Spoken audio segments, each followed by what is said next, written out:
বঙ্গ অ্যাপে আপনারা bachelor point একসাথে 8টা এপিসোড দেখতে পাবেন। 120টা এপিসোড থাকবে ব্যাচেলার পয়েন্টের।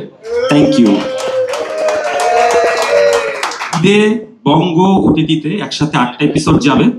তার ঠিক 1 মাস পর এই ব্যাচেলার পয়েন্ট আবার বঙ্গতে আরো 8টা এপিসোড চলে আসবে। প্রথম বৃহস্পতিবারে আমাদের বুম ফিল্মসের অফিসিয়াল ইউটিউব চ্যানেলে ব্যাচেলার পয়েন্ট এপিসোড 1 রিলিজ হবে। তার কিছুক্ষণ পরে চ্যানেল আইতে এপিসোড 1 রিলিজ হবে। আবার শুক্রবারে এপিসোড 2 বুম ফিল্মসের ইউটিউব চ্যানেলে রিলিজ হবে। আবার তার কিছুক্ষণ পরে টেলিভিশন মানে ইউটিউব চ্যানেল আইতে এপিসোড 2 রিলিজ হবে।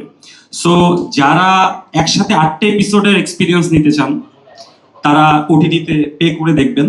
এবং যাদের মনে হবে যে আমি এই মুহূর্তে হয়তো পয়সা খরচ করে দেখতে পারছি না, সে ডাটা খরচ করে দেখতে চায়, সে ইউটিউবে দেখতে পাবে। কারো যদি মনে হয় আমি ব্যাচেলার পয়েন্ট পয়সা খরচ করেও দেখবো না, ডাটা খরচ করেও দেখবো না, আমি টিভিতে দেখবো, আমার বাসায় ডিশের লাইন আছে, সো সে টিভিতেও দেখতে পাবেন। আমি প্রত্যেকটা প্ল্যাটফর্মে আমাদের যত অডিয়েন্স আছে সবার প্রতি রেসপেক্ট রেখে সবাইকে দেখানোর জন্য ব্যাচেলার পয়েন্ট সিজন 5 বানিয়েছি।